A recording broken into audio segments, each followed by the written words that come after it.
my beloved Boss Mike Cervera.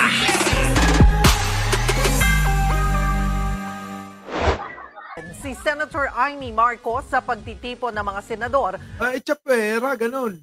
Wala na. Kasama si Pangulong Bongbong Marcos. Giit ng ilang dumalo, chillax dinner lang ang nangyari at wala namang napag-usapang politika. Nasa frontline ng balitang niya. Yan ang totoo. Walang usaping politika. Pag nagpatawag si Pangulo, pag sinabing walang politika, walang politika. Hindi tulad ng iba dyan. Nagtago pa sila. Kaya yung iba, nagsisi sila. Diba? Walang politika. Getuloy. Si Mayan Los Baños.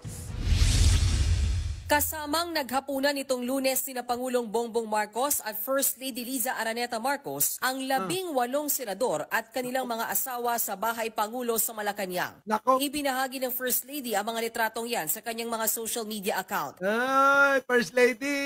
First Lady! Huwag ka rin magpapagamit, ha? Tuloy. Catch-up dinner daw yan bilang pagsalubong sa bagong taon. Kapansin-pansing wala sa litrato ang ate ni PBBM na si Senator Amy Marcos. Naku, wala rin naman dyan si Bato. Di ba? Wala rin si Bato eh. Anya, hindi siya dumalo dahil hindi naman daw siya invited. Wala raw tampo ang senadora. Hindi rin naman daw kasi siya mahilig sa mga sosyalan. Wala rin sa catch-up dinner ang mga kilalang kaalyado ng mga Duterte na sina Senator Bongo, Senator Bato de la Rosa, bagamat present naman si Senator Robin Padilla. Nako, si Robin namamangka ba? Makapalamukha talaga. Uy, alam nyo na. Baka biglang bumaliktad yan, ha? Aawayin niya ng mga DDS na tanga. Wala rin si Senator Risa Hontiveros.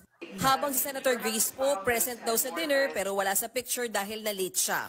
Ayon naman kay Senate President Chis Escudero, ang pagkakaalam niya, lahat ng senador ay imbitado sa naturang dinner. Yun naman pala lahat imbitado. Walang hindi inimbitahan. Dagdag pa niya, regular o seasonal gathering lang ito ng mga senador at ng Pangulo. Wala raw formal program o official matters na pag-usapan. Sabi pa ni Escudero, isa lang itong chillax na dinner. Yun naman pala, chichilax lang. Walang pag-uusapang politika.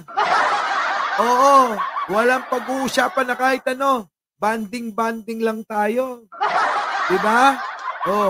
Si Robin, nagpunta ron. Imbitado naman, kaya okay lang.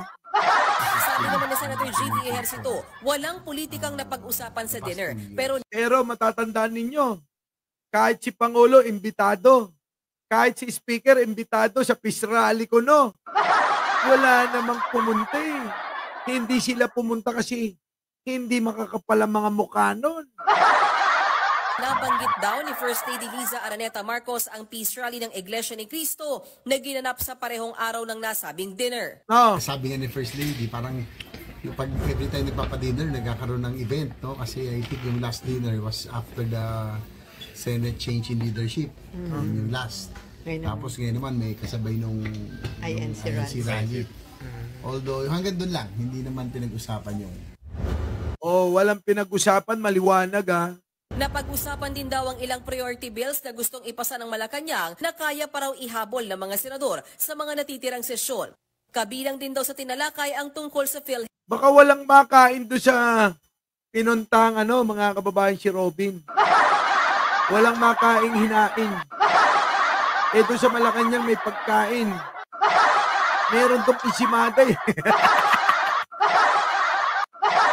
May isimada sa Malacanang eh. Di ba? Natuloy. Health. Pag-usapan about, of course, yung sa PhilHealth, no? Of course, maghahanap na rin siguro na siguro kailangan talaga ng change in leadership.